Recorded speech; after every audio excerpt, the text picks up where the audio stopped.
Team India అనగానే batting లో బలమైన జట్టు అనే మాటే వినిపిస్తుంది. స్పిన్ బౌలర్లకు అడ్డా అనే కామెంట్స్ వినిపిస్తున్నాయి. భారత్ లో పిచ్లు స్పిన్ కు అనుకూలం అనడంలోనూ డౌట్ లేదు. టీమిండియా బ్యాటర్స్ కు స్పిన్నర్లను ఎదుర్కోవడంలోనూ అనుభవం ఎక్కువే. కానీ శ్రీలంకలో మాత్రం విఫలమయ్యారు. స్పిన్ బౌలింగ్ ను ఎదుర్కోవడమే తెలీదు అన్నట్టుగా బ్యాట్లెత్తేశారు.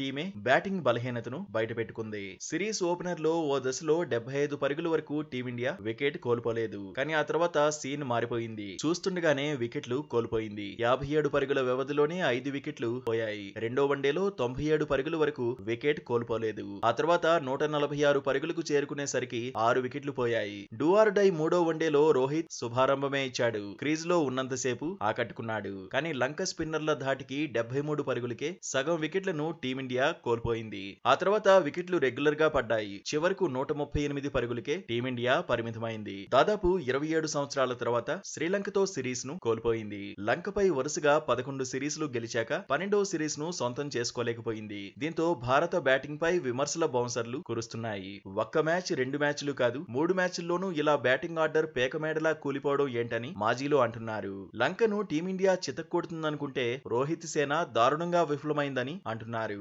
బ్యాటింగ్ ఫెయిల్యూర్ పై రకరకాలుగా చర్చ జరుగుతోంది. డొమెస్టిక్ టోర్నీల్లో ఆడకపోవడమే టీమిండియా వైఫల్యానికి కారణమనే కామెంట్స్ వినిపిస్తున్నాయి. రోహిత్, కోహ్లీ ఇలా ఎవరైనా సరే దేశవాళీ టోర్నీల్లో ఆడాల్సిందే అని మాజీలు అంటున్నారు. దేశవాళీల్లో ఆడనంత వరకు స్పిన్ ట్రబుల్స్ తప్పవని అంటున్నారు.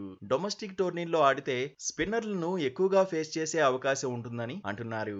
భారత ప్లేయర్లు మాత్రం అంతర్జాతీయ మ్యాచ్లకు పరిమితం అవుతున్నారని విమర్శిస్తున్నారు. స్టార్డమ్ తో సంబంధం లేకుండా దేశవాళీ క్రికెట్ ఆడాలని అంటున్నారు. బీసీసీఐ కూడా ఈ మ్యాటర్ లో సీరియస్ గా ఉండాలని అంటున్నారు. యువ ప్లేయర్లను ఆదేశించినట్టుగా సీనియర్ల విషయంలోనూ చర్యలు ఉండాలంటున్నారు. మరోవైపు బిజీ క్రికెటే భారత జట్టును ముంచేస్తోందనే వాదన వినిపిస్తోంది. అంతర్జాతీయ సిరీస్లు ఐపీఎల్ తో బిజీగా ఉంటున్నందున ప్లేయర్లకు ఎక్కువగా రెస్ట్ దొరకని పరిస్థితి వచ్చిందని అంటున్నారు. ఛాంపియన్స్ ట్రోఫీలో టీమిండియా హాట్ ఫేవరెట్ గా బరిలో దిగాలంటే ముందుగా స్పిన్ బలహీనతలపై దృష్టి పెట్టాలని అంటున్నారు. సరైన ప్రణాళికలతో ముందుకు సాగాలంటున్నారు. లేదంటే ఇండియా ఇమేజ్ డ్యామేజ్ అవుతుందని హెచ్చరిస్తున్నారు.